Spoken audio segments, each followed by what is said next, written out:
Hello students, how are you? I hope you all are fit and fine. So dear students, as you all are aware that we are revising the whole syllabus of term 1.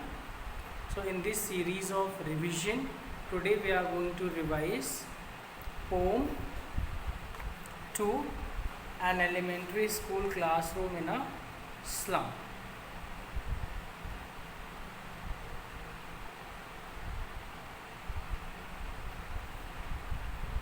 An elementary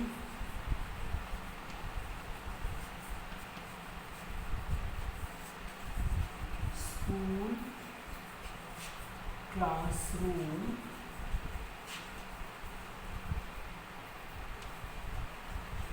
in a slum.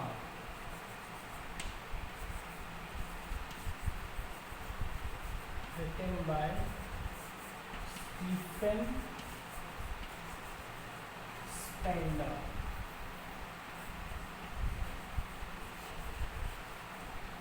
Okay, an elementary school classroom in a slum, written by Stephen Spender. So let us first discuss about the author Stephen Spender, who lived between 1909 to 1995. Okay, who lived 1909 to 1995. Sir Stephen Spender, Harold Spender, his full name was Stephen Harold Spender. Stephen Harold Spender. His full name is Stephen Harold Spender. He was born on February 28, 1909 in London. He attended Oxford University and fought in Spanish Civil War.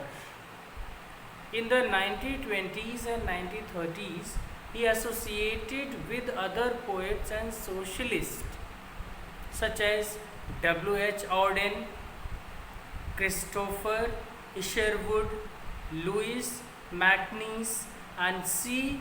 de Lewis.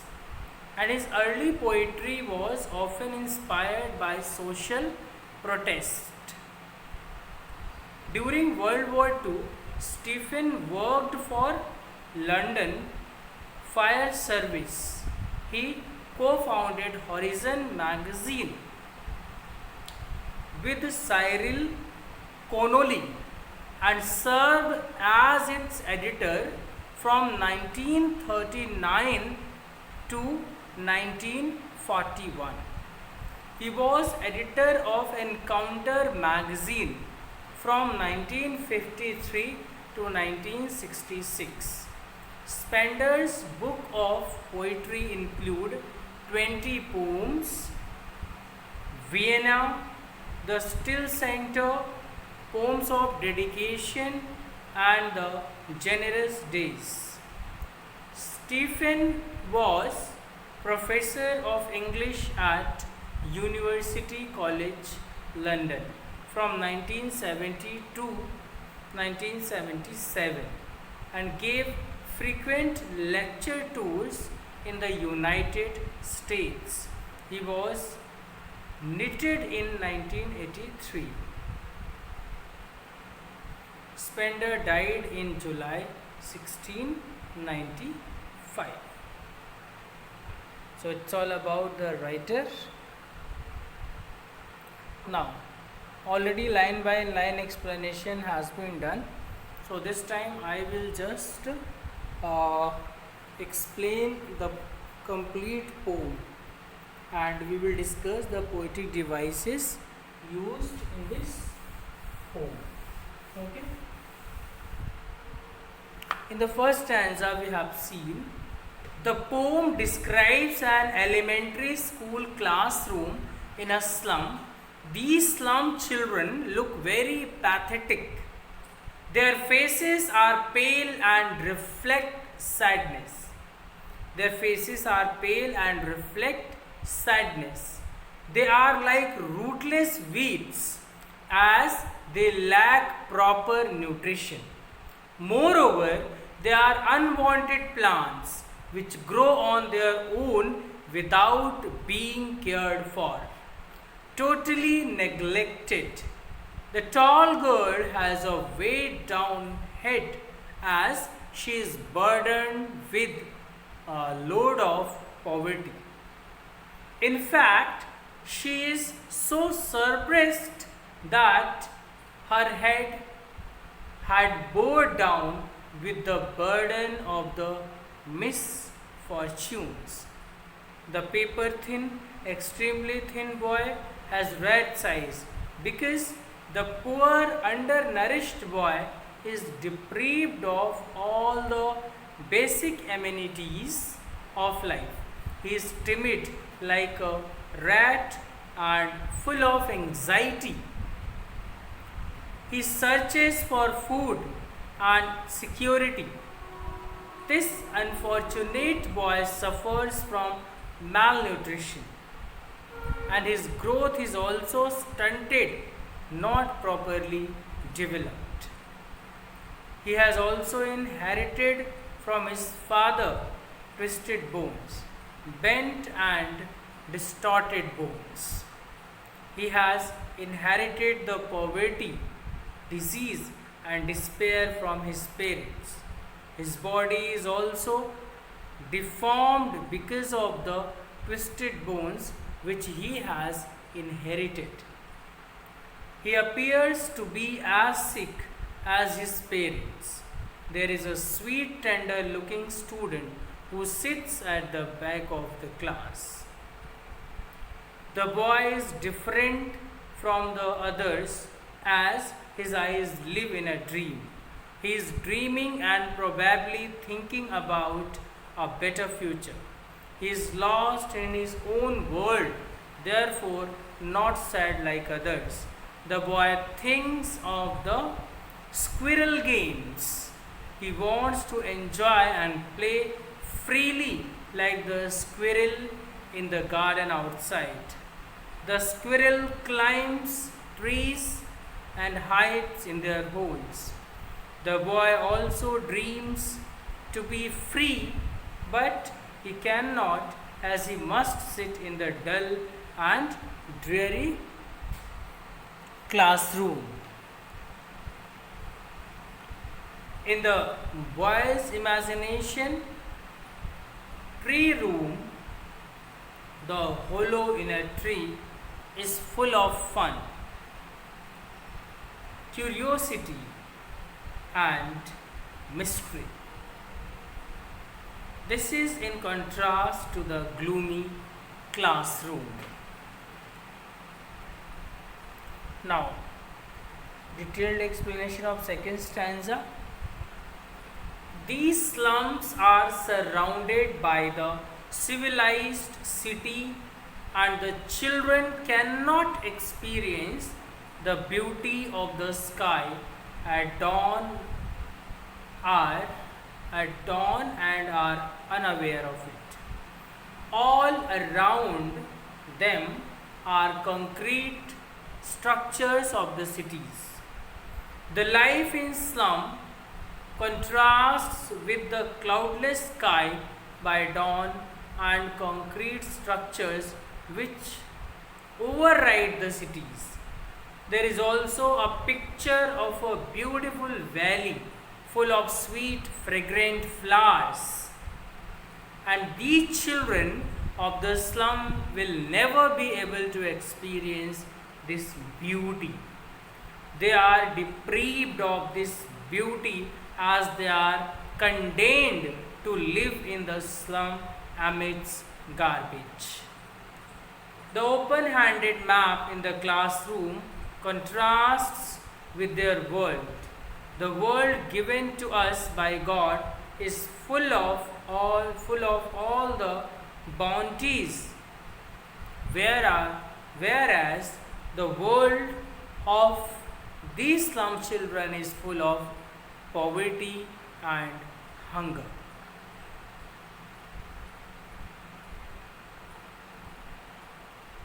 Further, the poets tell us the world which they see is not the real world.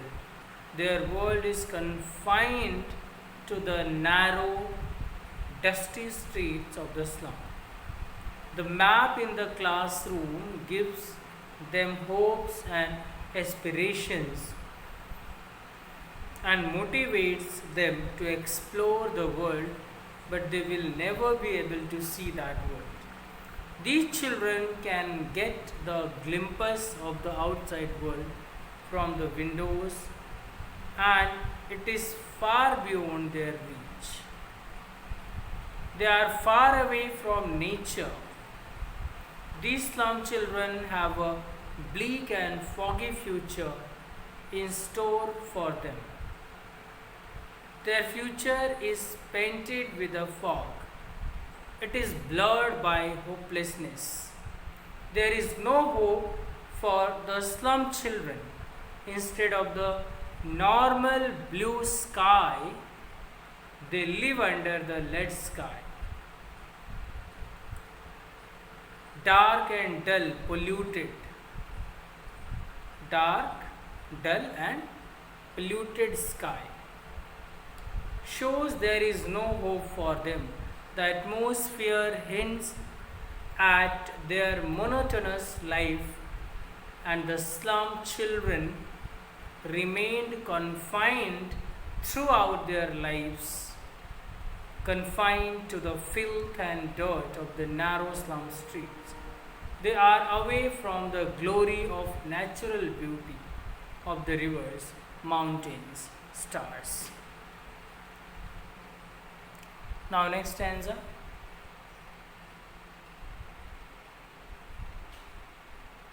The children of the slums are fighting the battle of life unarmed. They are troubled by disease and despair. From them, Shakespeare wicked and Map is a bad example.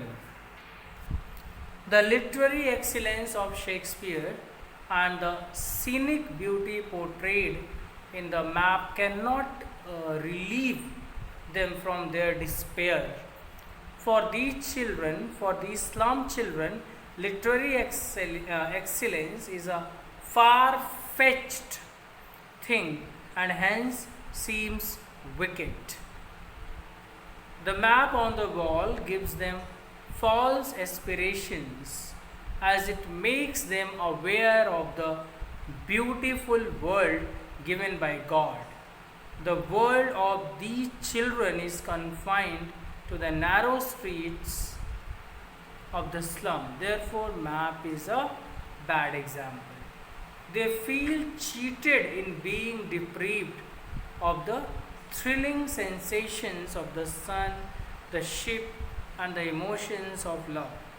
The ship, sun, and love symbolize joy and happiness, which these children are deprived of. Their only experience is that of hunger and poverty. To reach out to the world beyond, these children are sometimes tempted to adopt wrong means, even stealing to fulfill their dreams.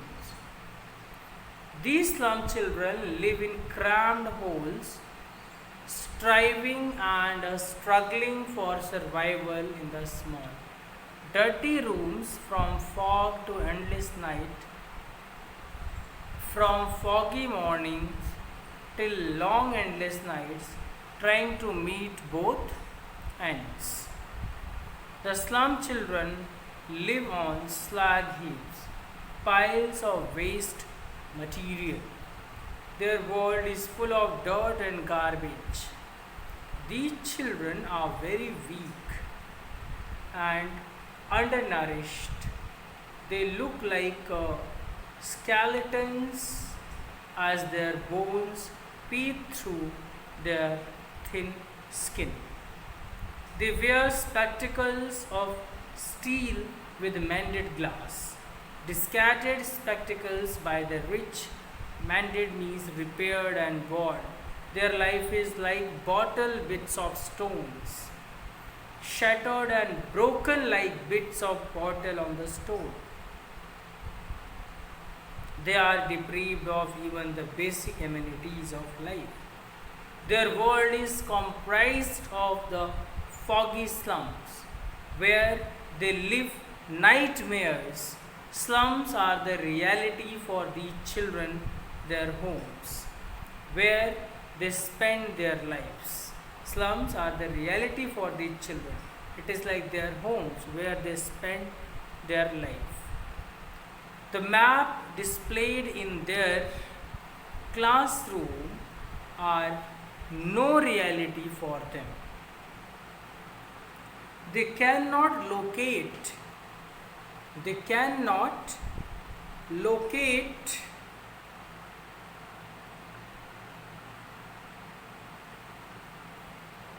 just wait a minute. Yeah, extremely sorry. The students, the children were sitting in the slum classroom. They are deprived of even basic amenities of life. Their world is comprised of the foggy slum where they live nightmares. Slum are the reality. Classroom are no reality for them. They cannot locate their slum in that map. It is urgently required to give these slum inhabitants means and opportunities to lead a dignified and civilized life. The elementary school in the slum exists for exists for namesake. The infrastructure is poor with hardly any serious teaching. The school springs its activity only when a governor, a school inspector, or a visitor comes on a round of the school. The administrative machinery of the school also gears up at that time. Then the map becomes their window from where they can see the world beyond their slums. Since they are confined to slum, these sights and glimpses are shut upon them as they are deprived of all opportunities and means. Their lives are shut up in the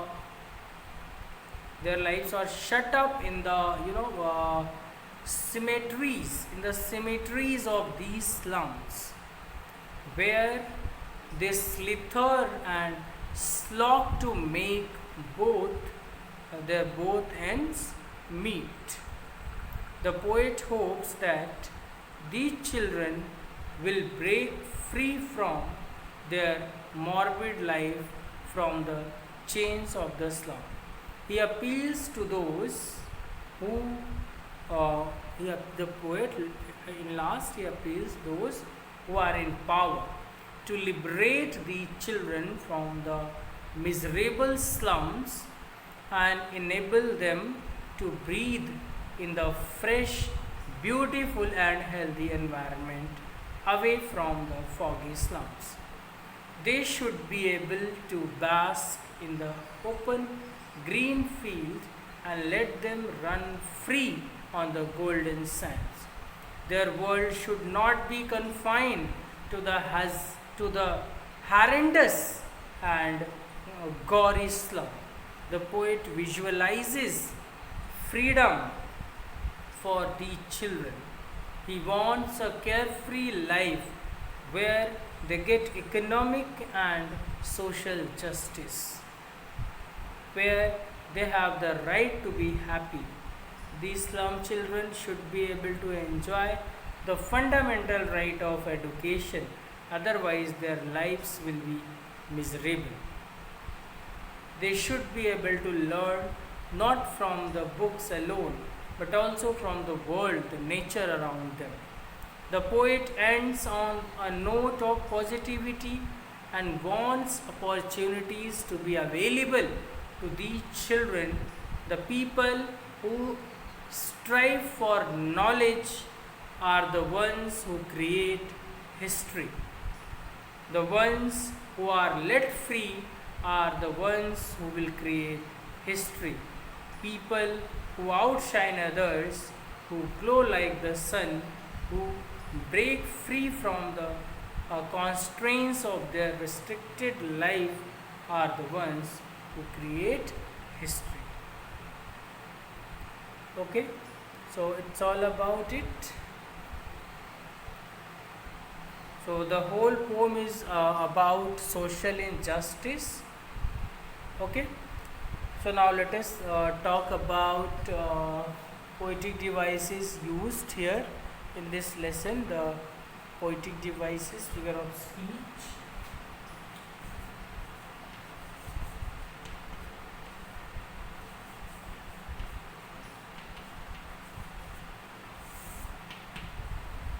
Simile, first one. Simile has been used in this poem like rootless weeds and like bottle bits on stones, like the broken glasses of spectacles, like catacombs, okay, slum as big as doom. So where the comparison is done by using the words of comparison like, as, also, then it is called simile. So simile is used in these lines like rootless weeds, like bottle bits on stone, like the broken glasses of spectacles, like catacombs, and slum as big as doom. Okay, next poetic device, metaphor. Now second one is metaphor. There is enough use of metaphor. Enough use of metaphor. Rat size. So here suggests boy's curious and anxious and insecure nature. Okay, so like a rat always insecure, on the move, searching for food and safety, this small boy too shares the same condition. So the rat size, it is metaphor. Second one, father's gnal disease. So the boy's father is handicapped with a crooked body, and the boy has inherited his father's disease and malnourished body of the paper seeming boy. There is no better than the crook, disease stricken body of his father. Squirrel's game is also metaphor. So like the squirrel enjoys the freedom playing everywhere in nature, so the boy also wants to play and enjoy his life with the endless curiosity, but he is forced to be in the dark, dull and dreary classroom of the slum school. Now tree room, the hiding place of squirrel with great comfort, security, curiosity and fun is contrasted with gloomy and dull classroom of the little boy. The future painted with fog, so just fog blocks, blurs or ruins vision. The slum children's future is also full of hopelessness. Lead sky, the normal bright blue sky is described as lead sky, suggesting the dark and dull sky, just as the base of metal lead. Okay, there is no blue and bright sky of life and future for the slum children. Spectacles of steel, the poverty stricken, skinny and skeletal body of the slum children look like a very frame and steel just like that of a pair of spectacles. The expression also suggests the view of mass of students visually impaired wearing low cost and unhealthy spectacles with metal frames.